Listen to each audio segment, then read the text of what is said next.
Deborah, hello. Hello. Your video that we did this time last year was one of the most watched videos that we did last year. Oh, really? 35,000 views. Nice. Yeah. Oh, that's good. I'm glad.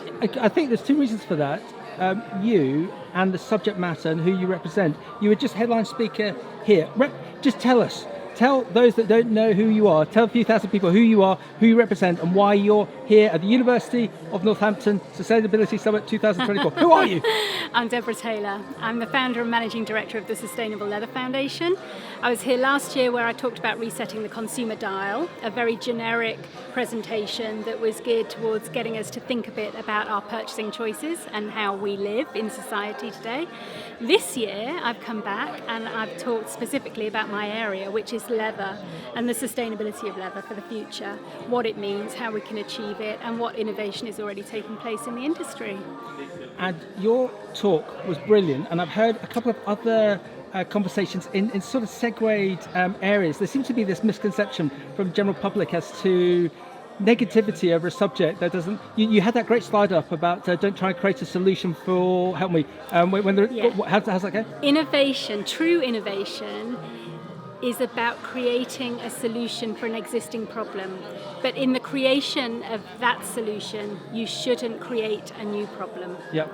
Okay. So innovation is only real innovation if it doesn't create a new problem in its attempt to solve the old problem. Yeah. Okay. And again, that's why we need people like you, very articulately and softly in some ways, to put over the case for whether it be the leather industry or, say, air freight, because there is a lot of misconceptions out there. Yeah, exactly. And it's transferable.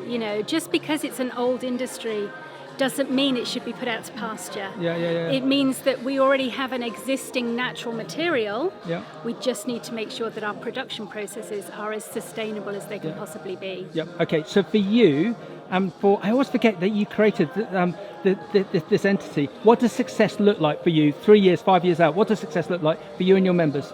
Gosh, success, well, we're starting to see the little seeds of growth, but success would be global impact. We're in over 30 countries already, but in small numbers. Yeah. So we want to see that effect grow and blossom now with any industry, anywhere around the world can start small and start working on one piece at a time and eventually make a really big difference. Yeah. And just because you can't do it all in one go doesn't mean you shouldn't start and do just what you can do. Yeah. And when you stood up, you said, I was always a bit disruptive with my talks. I'm just going to read out a LinkedIn post. Yeah. So just summarise that LinkedIn post from Zimbabwe. Yeah, so I've just come back from 3 weeks in Africa. I was in Zimbabwe, Zambia, Madagascar, and a little trip to South Africa, which was more pleasure than work.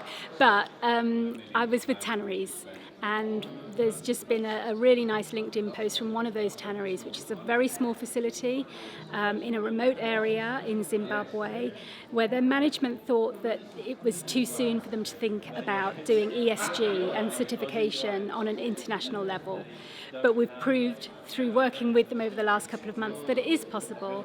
And although their result will be a mix of things that they pass, things that are work in progress, and things that they haven't yet started, they've made their start. They have an improvement plan. They have a mechanism in place now to keep on improving their sustainability attributes. And it was a really nice validation on LinkedIn of the value of the work. It was really heartening to see. Deborah, thank you for being involved today. The world needs more people like you. Thank you. Oh, thank you. Bye. Bye.